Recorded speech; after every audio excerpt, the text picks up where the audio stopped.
Today, we're going to be talking with Paige Clingenpeel about technology with our kids. Stay tuned. Don't want to miss it. You're listening to Marriage Mania, where we are audacious, sagacious, and tenacious for the Lord to uphold godly marriages and to raise fervent children who are countercultural and stand for biblical truth. Hi, welcome back to our podcast. We're so excited to have you here today. I am Tanya. And I'm Michael. And today we're going to be talking about a very important topic, technology, with Paige Clingenpeel. She is a licensed mental health counselor. She works with teens and parents. She also leads discipleship ministry in her church. And so we're so excited to have her. But before we get started, please subscribe and follow. It helps to get the message out there. And we're excited to get started. Hi, I'm so excited to have you here today, Paige. It is such a blessing. And I'm just so excited that we got to meet through Instagram. That was amazing, right? Yes. So Paige, you're here. We're excited to talk about this amazing topic about technology. So tell us about you. Give us the scoop about your ministry. Yeah. So I have to start out with that I am a wife of almost 18 years. Wow. I am a mama of 4 kids. Let me think. I have 3 teenagers in my home and I have 1 preteen. So that's 2 girls, 2 boys in that order. And then I have a dog who I adore. He's a therapy dog. And so when I used to be in private practice and counseling teenagers, I used to bring him with me. So that's my pride and joy. Like that's my number one ministry. But what the Lord has brought me to is just through training of, I'm a licensed mental health counselor, but I specialize in adolescents. And I adored that season of my life. I did that for almost 15 years. And then God called me into vocational ministry full time, where now I do women and family discipleship and really just pour into the community members that are a part of our church body. So I do a lot of things, but it's all really awesome. I think that's amazing. And that's like our heart, discipleship. We really love that. So it's a blessing and it's definitely a gift from the Lord that we connected. So I am so grateful that you're here to tell us about some amazing things. So we're going to get into it with technology. And so Michael, why don't you go ahead and ask these amazing questions that we have that we're just so curious to know. Yes, we're talking about technology, and a lot about technology has been in the news lately. And technology is a gift from the Lord. Yes. I don't want to lose sight of that fact as we focus on preventing harmful side effects from it. Technology is a gift. Everything good is a gift from the Lord. And as with any gift, we can use it for his glory, or there's much harm that can come from it with improper or unfettered use. With this podcast, we want to disciple one another to use technology for God's glory in a way that also prevents any harmful effects that can come from it. And we have Paige Clingenpeel, an expert in the field, to help us navigate this conversation with a great TED Talk. Yes. But before we get started, I wanted us to think for a moment. We live in a unique age. We live in the age of technology, which has had a profound impact on society. It has sped up. Can I have a witness? Yes. This age has been called the age of speed. And it's hard to keep up with it all, but there's a lot of good that technology has brought us. I'm sure we all are happy to be living in this day and age. I think, I think we take a lot of it for granted and forget a day we never knew when the families had a lot of kids, because so many of them didn't make it through childbirth and so many didn't make it through adulthood. If you got sick, there's a chance you got a fever, and that was it. They didn't have the medicines we have today. Imagine traveling everywhere by horse and buggy, having someone in the house wake up every hour or two and put a log on the fire to keep the house warm. Hunting for your own food. If you needed to find out information, there was a time where only the rich had books. Very few people knew how to read. There was no access to information for most people. And when books came along, you had to go to a library and wade through all these books to find out what you needed. I'm sure we can't even comprehend what that all really means. All the generations alive today, baby boomers, millennials, Generation X, Generation Z, whatever they're calling these generations now, there's now terms thrown out there to reflect the technological age we live in, calling the new generations Generation Screen. I've heard that term, Generation Screen, where we have the first generation that is growing up without knowing a world without screens, smartphones, laptops, iPads, and so on. Another term is the digital natives, to refer to the same concept, being born in the digital world, knowing nothing else. I don't know about you guys, but I grew up with a world that didn't have computers everywhere. Phones were attached to the wall. You called a building. You didn't call a person who had a phone in their pocket. We have kids who are born in a world where we have access to a world of information on our phone that we can pull out of our pocket. And so much good has come from this technology: better medicines, communication advances, grocery stores around the corner. We all have cell phones to get in touch with anybody from anywhere. Travel methods like cars and planes, the ability to get anywhere in the world in less than a day. Computers to crunch numbers and write papers, information about everything at our disposal by just Googling it. We can connect with anybody all over the world with email or text. The ability to put together great audio visual presentations, podcasts. There's so much that's entertaining. TV, video games, and technology has contributed to such a vibrant leisure time. We can go on and on about the benefits of technology. God has blessed us with so much. There's so many benefits of technology that I wonder if we can get a little complacent about the harmful aspects of technology that we all know about. Not only do we have access to a lot of good, but we also have access to a world of hurt, temptation and addiction and predators at the click of a button. We all know about these negative aspects of technology and hopefully try to prevent those negative aspects as much as we can with parental controls and whatnot. But how much can we as parents control or should control? And can we keep up with changing technology? And there's been a lot of pressure lately on social media giants to do their part. Just recently, there have been congressional hearings with all the social media giants and grilling them about having more controls and bringing testimonies of parents with their teenagers to talk about their experiences with predators and bullying and misinformation, radical ideology, and so on, and social media links to anxiety, depression, self-harm, and even suicide, even putting one social media giant on the spot to turn around to the audience of social media victims and apologize for not doing more to protect our kids. And there's all this research on the problems of prolonged screen use, as well as the hearings have sparked a national conversation about what do we do as parents to navigate this digital age. And parents are concerned and confused as to the degree of the problem and what to do. Technology is everywhere. How do we control it and prevent some of these harms while we're taking advantage of all its benefits? When Focus on the Family focuses on technology, they say this is one of the main areas of concern and questions they get from parents calling in for guidance. When do I allow access? At what age do I give my kid a cell phone? What kind of access do I allow, and with what controls and monitoring? How much screen time should I allow?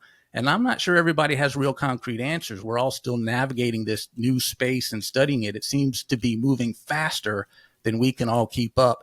And the experts defer a lot to parents to figure out what's best for their own family, just giving some general advice. But let's dive into this ever-changing space and attempt to talk it out and see if we can get some deeper understanding together. So, Paige, after I went on and on, as a licensed mental health counselor who works with teens and parents, you're on the front line, and you've talked a lot about this in that awesome TED Talk I referred to.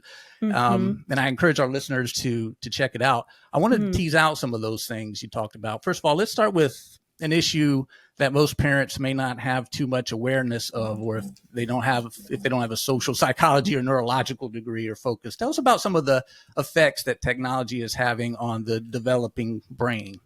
Yeah, so that's a great place to start because, again, we are the first generation of parents raising kids who have only known private individual technology. And so the statistics that we're seeing, I mean, I think the iPhone came out in 2006. And that's when my firstborn daughter was born. And so it's like literally we are growing with this trend of raising kids. And so technology, learning the behind the scenes stuff, we're still learning about this. I mean, the science hasn't even caught up to the developmental disabilities potentially that can cause from technology. And so again, we're learning as we're growing as parents, but also as kids. So some of the things that we have seen, science has shown us, and I've seen in my own kids or my own clients. And that's the benefit of having teenagers in your house, is like you get to actually apply some of this stuff and see it in action. But the first thing is that it's creating this generation of instant gratification. So because of that, we're seeing, and this is from for adults too, be Mhm. mindful of this, is that it's creating more of what we would term ADHD behavior. Because we can instantly, and I know, Michael, you talked about this, get information. We can also be gratified by the hits of likes or pictures or things that elicit feel-good chemicals in our brains from a visual standpoint at our fingertips. So the more that we, I guess, allow ourselves, both kids and adults, to receive that gratification through this technology piece, the more that our brains actually crave it. So this is the problem, is that then we ask kids to go into the school system, if they're, in a school system or even homeschooled, and we're asking them just to be still and listen and process and just be absorbed in that one-on-one lecture environment. They're unable to do that because their brains have become accustomed to getting a large amount of information over and over again within seconds. And this is with TV too. So this isn't just like social media and the phone piece, but if you watch television, even with commercials, you notice that it changes the color or the lighting or the picture within 10 seconds. That, because our brains, this is so cool about how God created us, something called neuroplasticity, where our brains adjust to our environment so that we can not only just survive, but we can thrive in our environments. So now when we watch commercials, now when we use technology on our phones, we have now allowed our brains to be constantly stimulated. And when it is not, that's where we get the irritability. That's where we get the frustration. That's where kids are unable to learn in the normal school systems because of that instant gratification. So that's one piece. There's so many other ones too, like the need to be affirmed constantly, afraid of failure because they don't know how to problem solve. It just goes across the board. But the ADHD, I think we see across the board with children and adults. I was going to say, Paige, that you're spot on. And I could see that even with us, like working on technology, like social media, trying to do things for the Lord, it does make you feel like, okay, my attention span is really hard to concentrate. And I've noticed that, over the years, I did not grow up with technology. We had the typewriters, so I'm not trying to give away old school. Yeah. I'm not trying to give away my age here, but yeah, the typewriters and, the big old block cell phones that cost like $1,000 to use every minute. But, with the smartphones and the affirmations and things like that, it definitely makes you crave, like, okay, let me see what they said, or let me see how many people like, or how many people, just to get that affirmation. And I think about, when we have that type of mentality, we have to really focus on the fact that our identity is not in this. Our identity is in Christ. And it just makes it hard because, like you said, technology is going so fast, super fast. It's hard to keep up with. Yeah, and so much about screen time is about entertainment, and social media companies, video game companies, television shows, they all use techniques to entertain and captivate the brain using very quick stimulation, like you talked about, which is not bad in of itself. It's why we watch these things, to be entertained. But it's so weird. I know for me to look at old television shows that I used to like, Magnum PI, the old Magnum PI shows with Tom Selleck, or old movies, and I have a hard time watching them anymore. It's like, I don't know why I thought this was entertaining. They've been so slow. That long scenes, character development, the screen stays on a moment for the longest time. Now TV shows make me dizzy. A lot of them sometimes, how fast they bounce around from one thing to another. It's like, oh my gosh, it's making my eyes dizzy. They seem to be getting faster and faster. Video games and everything you look up on the phone do the same thing. They literally design these things to captivate your attention, much like some have compared it to gambling institutions are experts in using lights and sounds, locations of games, and even smells to draw you in and captivate your attention. It literally triggers a dopamine response in the brain, which is that entertainment feel-good chemical in the brain, which the brain craves and can get addicted to. And the brain on a heavy diet of screen time can become too used to needing this type of stimulation that kids nowadays can't sit through a lecture like you're talking about by a teacher, or sit through a sermon. I think the advent of, you got children's churches and churches that focus a lot more on entertainment, because we, as our brains, have been conditioned to need that versus more of the longer lectures.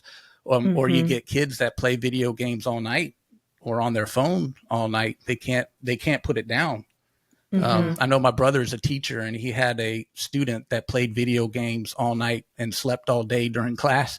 And there was nothing the teachers could do to wake him up. He lived with his grandparents, and they felt powerless to put an end to it. Nobody did anything, just let it happen. And he's not learning anything in school. He goes to school just to sleep. But yeah.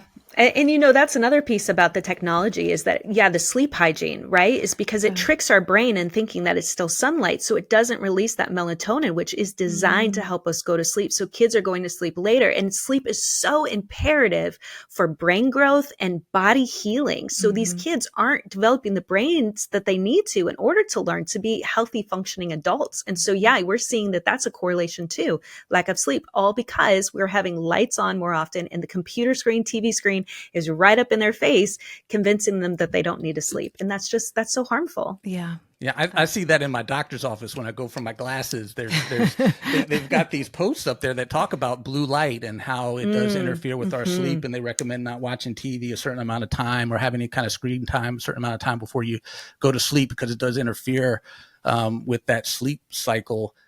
Technology can also crowd out more healthy behaviors, right? For the brain, like playing outside with others, which not only exercises the body, but also exercises the brain with creative exercise of coming up with new games and problem solving, doing puzzles, reading books. You know, the brain hates boredom. It craves stimulation. If you don't allow the screens, the brain will seek out other more healthy endeavors that exercises the brain better and without the side effects that come with technology.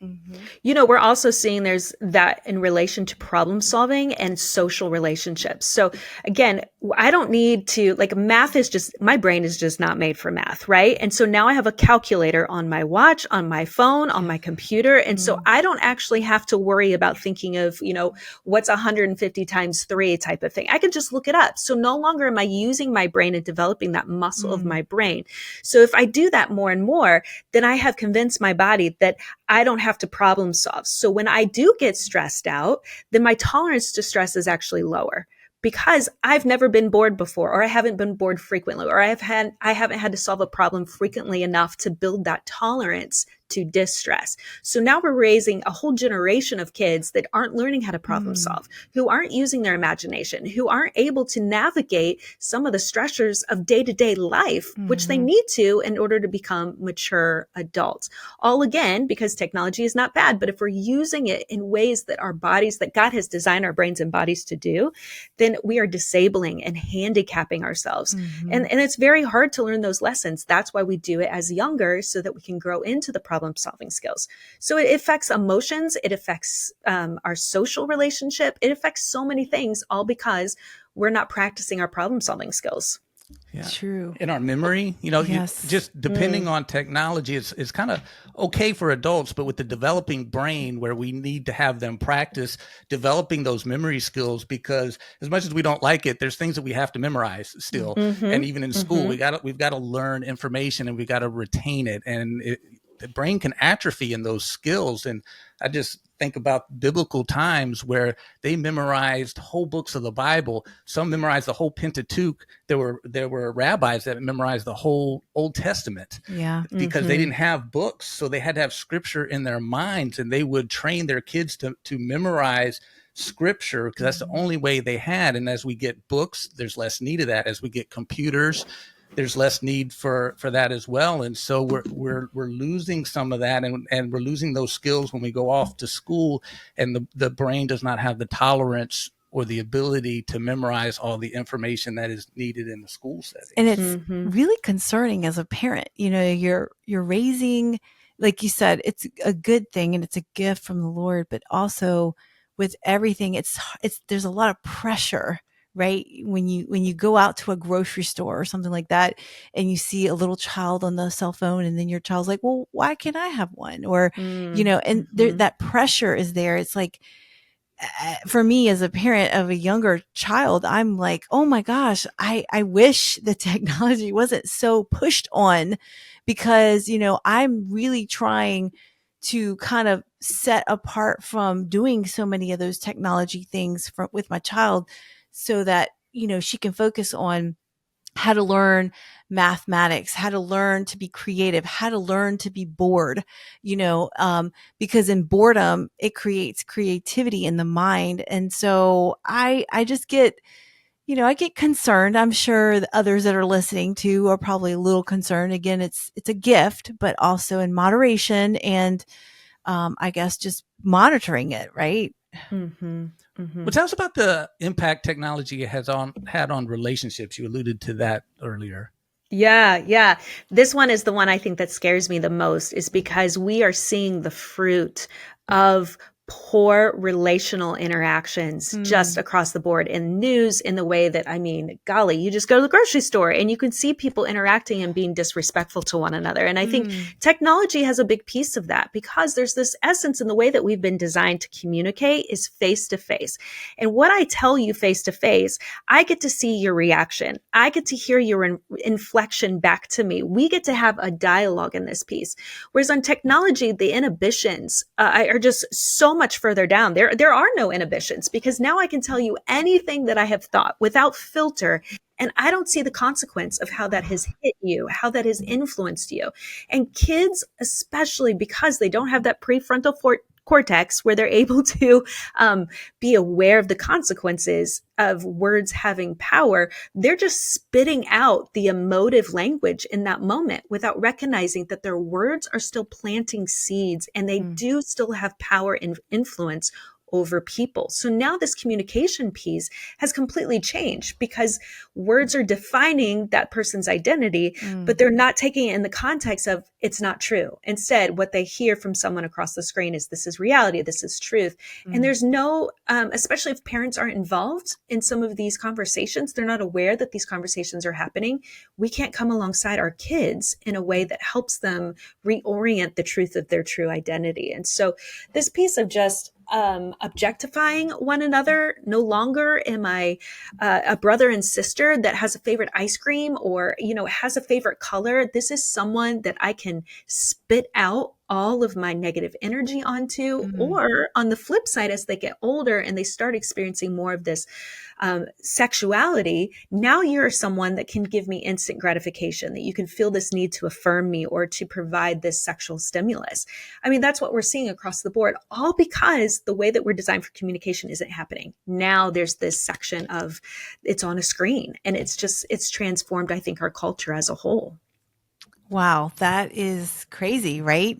Yeah. And what do we do? What do we do? We can't stop it, right? So what do we do? Right. We have to kind of monitor, like you said, like parents have to be involved in the discipleship part of their children, because this is dangerous. It could be dangerous in a way to get children in a different direction, doing different things, hurting one another, like you were saying, but also, like you said, we've lost that face-to-face interaction. There's a lot of children that we interact with are a little bit older in their teens that just don't talk to you, don't have a conversation, don't acknowledge you when you come in the room.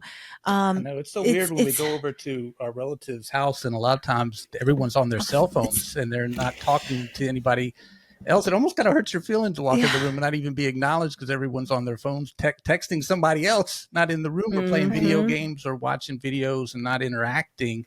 And, I like what you said, where it kind of leads to people saying things that they wouldn't say to somebody face to face, where they would see the impact. I call this technology courage. I don't know if there's an actual term for it, but there's a psychological distance there that allows people to say things they wouldn't say to someone's face, where you can see the devastation you're causing. It's like it's the same effect of how it's a lot easier to drop bombs on a city and kill thousands than to shoot one person at point blank. Or road rage is easier to do than raging on someone in person, because there's a sense of anonymity in the car for some reason. These behaviors are psychologically easier to do because there's a psychological distance that is created where you don't see the effects of your behavior, but it's just as harmful, if not more so, from the person receiving. You look at all the trolls and hurtful comments and all the bullying that's done on social media, very hateful things, as you said in the TED Talk, where people will text back and forth and say, you're fat, you're ugly, I wish you would die.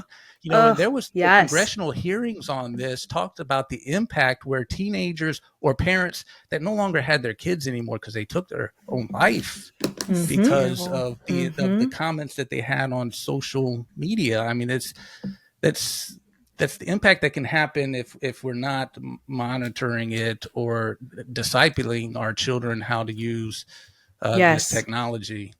Yeah. And that's the piece there, right? Is like we as parents still have some influence and control over not so much the choices, because all our kids still have sin bent. They still have free will in what they're choosing to do, but we get to help direct them and guide them. And I feel like that's so important. We need to empower ourselves as parents. What are we modeling? How are we talking about other people in our home? That's the first step. If we're talking about people poorly, if we're gossiping, if we're talking about our neighbors in a negative way, now we're already setting up a modeling example with our kids that they're going to do this online. So I think that's number one. I think the other thing, parents forget that device is still under your control.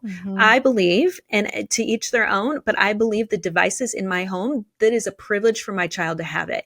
And when they are in connection and communication with another child or anybody else for that matter on this device, I am privy to that information. So my kids know before they got the device, we did a technology contract. I wrote it up. It was very clear. Like, this isn't a private journal. Like, this isn't private thoughts. You are now inviting someone else into this conversation. And my job as your parent isn't to snoop on you. I mean, I do not want to know about the middle school drama going on with the girls. Like, that is not on my to-do list. But I do also want to know, are there things that I can help you with? Because kids aren't always coming to parents and saying, I feel like I'm being bullied, or I feel ashamed because my friend told me that I didn't do something right in school, right? They're not coming to us always. So we get that opportunity to catch them per se and help direct them. And that's honestly one of the prayers my best friend told me was, pray to catch your kids. And I told my kids that once. And yes, the Lord works in that way. He will let you catch your kids doing both good and not so good. But what I loved about that prayer is that I told my kids, God loves you more than even I do, but we can't help you navigate some of these stressors and struggles unless we know. Because honestly, you're not coming to me for all of this stuff. So I've just asked God to just help me ask the right questions, or help me find something, that helps the conversation open up, where now I get to walk alongside you. So you're not navigating this alone.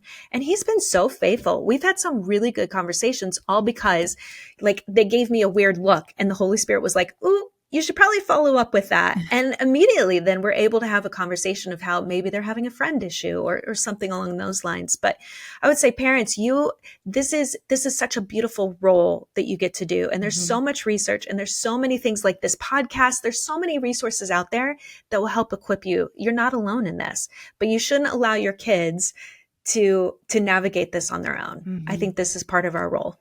I like what you're saying, that kind of mixture of boundaries, but also having that relationship with your children that you're focusing on. Because, if children feel loved, safe, and secure and have purpose, and they're getting that mostly from their parents, and you have that relationship with your parents, you'll come to your parents for things. But if you don't have that, human nature, you need it. You're going to find it somewhere else. You're going to seek it somewhere else. And you're going to find it in your friends. You're going to find it in technology by connecting with somebody on technology, which who knows who they might be if you can't confirm that. But kids don't necessarily have that discernment. And if they don't have that connection with their parents, they might not have that guidance either on how to navigate technology and the dangers that they're there that they might not realize are there. They don't realize necessarily the predators that can be there. Somebody they're talking to that says they're 15 is not 15. That's right. That is right. That's a real thing. Yeah, that's crazy. But and on the boundary piece, I kind of liked in bringing in some things that I heard on Focus of the Family, and I get your opinion and reactions on some of this, is the episodes with Jim Daly and guests that he has had on Focus on the Family considered technology. There's one in particular, Jonathan McKee, on an episode entitled Understanding Your Teen's Digital World. And Jonathan McKee's a social researcher. He's a speaker and author. He wrote a book, Parenting Generation Screen, Guiding Your Kids to Be Wise in a Digital World. in focusing on any technology that has a screen like phone, laptops, iPads, and whatnot, the advice that I was hearing them say and others is like, number one, delay screen time as long as possible with the developing brain. Nobody wants to give an exact age for parents. That's your decision, but they simply suggest delay it as long as possible. You're going to get a lot of pushback because it seems like everybody around your child is complete free access, but hold the line, steer your kids to playing with others, playing games, doing puzzles, reading, and so on, that help exercise the brain and teaches social skills with real people in front of them. When you introduce screens, when you introduce screens, limit screen time as much as you can. And if you must introduce screens, do it as a tool and never a toy, or at least limit entertainment with technology. Use technology to write papers for school or watch an educational video on something to help a school, but limit how much entertainment you get from technology, because the more you allow, the more it crowds out more of those healthy endeavors. Delay social media as long as possible, if introducing it at all. I mean, we have a self-esteem epidemic in our culture. And social media has been shown to be a big contributor. And by giving access to social media, you'll give them access to all kinds of radical ideology. We have relatives that have been radicalized by social media. At least that's the parents say, is social media that's done it. They're seeing all this radical ideology on social media. It used to be said that we live in the information age. Now people are calling it the misinformation age. There's a lot of untrue and radical stuff out there, and teens aren't very discerning. Adults aren't either, but teens especially haven't seen all they haven't experienced all the world, and they're not being discipled on how to navigate some of that and when to introduce cell phones. This is the biggest question that Focus on the Family gets, and they won't put in an exact age. Again, they defer that to the parents. This is your role to determine what exact age to introduce cell phones. But again, they give the advice to delay it as long as possible. And in that example, Jim Daly said he gave his oldest child a cell phone at age 17 and his younger son a cell phone at the same time, who was 15. They like the idea of junior or senior in high school getting phones in order to disciple children in its use before going off on their own at college. But, the average age, according to Jim Daly, the average age is 10 to get a smartphone. And they all agreed that was way too early. And one of the big things they focused on was never allow screens in your child's room. Both Jim Daly and Jonathan McKee said, if you're still processing what exactly to do with technology and trying to figure out a plan, if there was one rule and one takeaway they couldn't stress enough, was never allow screens in a child's room. They have fielded so many questions from parents that started off with, my child was on the phone all night texting people in their room and this happened. How do I stop my child from playing video games all night in their room? My child is watching TV at all hours in their room. My child can't stay awake at school because he's on this screen all night in the room. What do I do? Don't allow it. This is easier to do if you establish the rule from the start. But they said 79% of teens have screens in their bedroom, and they're seeing just a lot of harm that comes from that simple thing of allowing screens in the room. And Jim Daly said, just do it. Have the rule, no screens in the bedroom. Your kids are going to complain. Just do it. That one rule alone can save you a lot of hurt. I don't know. What do you think of? I keep hearing delay, but the culture and our kids are going to be saying, I want this now. I want this now. Everybody, all of my friends have this. How do we navigate those two extremes? Right. Yeah. I mean, that's the question, right? I do feel like it's, each family should be empowered to make their own choice. I love that science can back up some of the things that we even discussed here today regarding like the instant gratification, the neuroplasticity of our brain. So there's scientific evidence that indicates delaying would probably be best for my child's brain development. I also love, this comes from Tim Kimmel and Grace-Based Parenting book, where it says you can't teach your kids to swim on the living room floor. So I love the piece as well, which it sounds like Focus on the Family is in the same way, is that we have to still equip our kids. So we can't delay to the point where they're already out of our house, because then we haven't equipped them. We haven't empowered them and helped them navigate. We haven't allowed them to fail, even as scary as that is. Whereas if we allow those opportunities, especially as they get older, where they are maybe more critical thinkers and that they can ask the right questions and hopefully develop some certain boundaries and structures on their own. But we get to show them then how to navigate that. That's why those conversations are so important to talk about how, beforehand. That technology contract I was talking about, what would you do if you saw someone cyberbullying someone else? How would you respond if you were elicited by someone you didn't know? Like, those are some things to throw out scenarios so that we equip our kids before that conversation even happens. And then once it does, we talk about, what are you supposed to do when that does happen? How can I help you and navigate you through this season where it's hard. It's so hard because what the scenarios were even just 2 years ago aren't the same that they are today. So it's constantly changing. But the foundation is the same, is that we live in a world that wants our kids' heart and minds and souls. And so what can we do to equip them? Well, we have to help them with self-control, teach them self-control. We have to teach them kindness. We have to teach them that their lives have purpose. Even though right now they feel like their purpose is high school and to, get on the soccer team or to go to college. No, their life means so much more than that. And that purpose is then going to motivate and inform their next decisions so that hopefully they're not making stupid decisions on technology. Like, these are things that we can have this conversation now. So it's not even the technology conversations. We're having other conversations with them to help them grow. Again, it's all discipleship, right? And it's identity foundational conversations that should be happening in addition to the technology piece. Yeah, I love that. I was going to say, I love what you said, because you're right. We have to let our children fail while they're at home, because we have to be able to teach them, like, what did you learn from this? And how can you prevent this from happening again?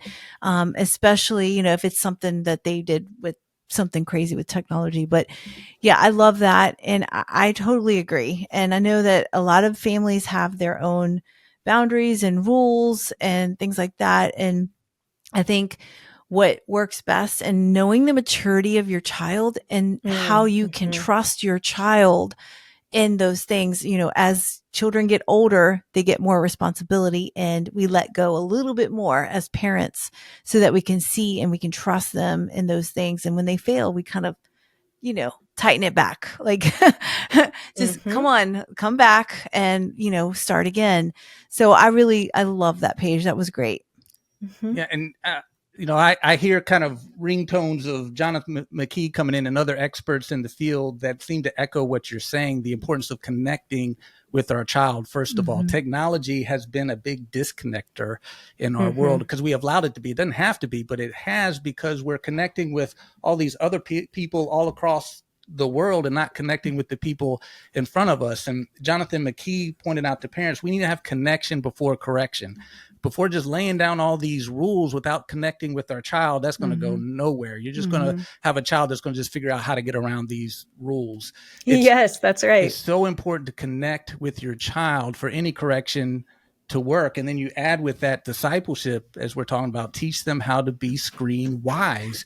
Jonathan McKee talked about 2 types of parenting styles he tends to see with technology: the permissive parent that hands their child a device without any controls or any advice, and the other extreme, parents that never allow any access to any technology whatsoever and control it completely all the way up until the child leaving the home, and they've had no guidance whatsoever on how to use that. He didn't think either extreme was very healthy. Above all, we need to disciple children in its use. Technology is a wonderful blessing if we use it wisely and in moderation, but it can cause much harm if used indiscriminately. We need to give children reasonable amounts of access with boundaries on that access, with monitoring and discipling in its use. That just seems what I think I've been keep hearing over and over again, that mantra, the connection, discipleship.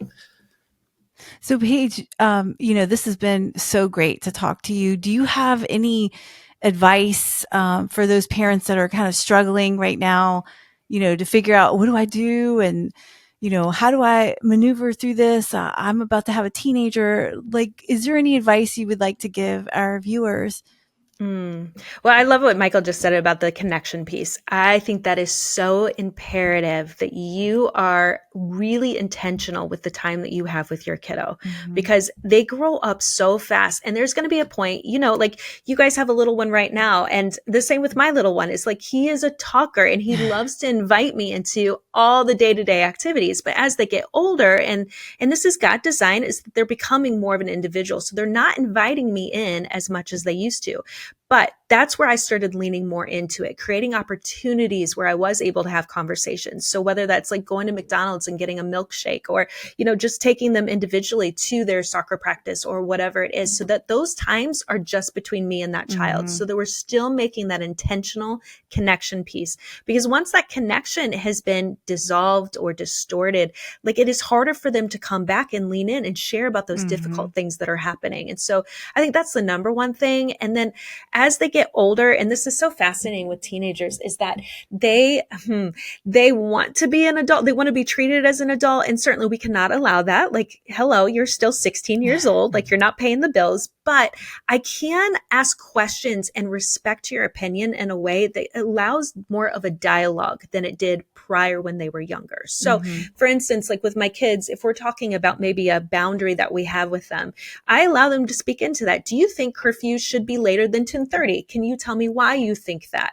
So now they're involved in this. So now it's creating not only an open dialogue with each other and connection, but it's also empowering them to think critically and to have their own structure, self-control, and to see the bigger picture that they're growing up. They're going to have to make some of these decisions later on. So again, equipping them to be an adult. So I would say connection, allowing conversations, allow dialogue, and moving from there. And the other thing, Carapal always says, make sure that you have at least 5 adults or upwards of 5 adults that have the same values, the love of Jesus in your kid's life, because your kids will not always come to you. And that's heartbreaking to me as a mama. But I know that there's other people we have involved in my kid's life that they will go to them. And I can trust their wisdom. I can trust that they're going to direct them to the truth. And that's so empowering. And that's the way it's supposed to be, right? Is community. So I would say those are the big pieces that I really just want to tell parents. Don't do it alone. You get to do this together in community. That's the way it's made for. That's amazing. And that's what the church is all about. Yeah. I mean, the church That's is right. all about, get plugged into a good Bible-believing, strong church that just connects well with each other, get plugged into a small group to connect even closer to others. And, that could be such a strong support. That's what the church is designed to do, is to support the parents in their discipleship efforts. And so it's so important to have both those components, not the church alone. We don't just send our kids off to the church to be discipled. That's right. Because that studies show that doesn't work well. That's right. Very well at all. Yeah. But parents aren't to do it all by themselves either. When you have a church out there that could be a powerful partner with you in discipling one another and discipling your children. So it's very important that we do both connect strongly with our children and connect with a strong church. That's key. Of all these rules and boundaries that we do are really not going to go very far, because our child's not going to be motivated to abide by these rules out of desire to do that. Their desire is just to get around them, and without that connection, it just breeds rebellion. Got to have that connection first. So Paige, I mean, this was amazing conversation, and we love everything. And I'll definitely put the TED Talk in our notes so that people can check that out. But tell our viewers and listeners where they can find you, and just tell us everything. Yeah. So I have a website. It is PaigeClingenpeel.com.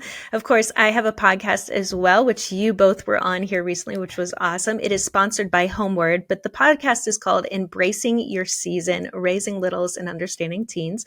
And of course, I would love to hear from you directly as well. So you can always email me at PaigeClingenpeel@gmail.com.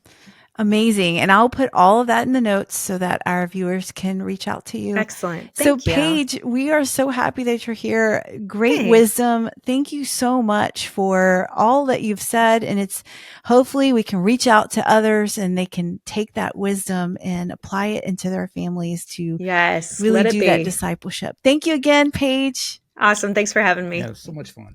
Thanks for joining us. We're so excited you're following along. Again, don't forget to subscribe and follow. It helps us to get the message out. We want to spread the gospel. And so we are so excited. Please stay tuned. Every Tuesday, we have a new podcast and we focus on marriage and discipleship of our children. Thank you so much. And until next time. God bless.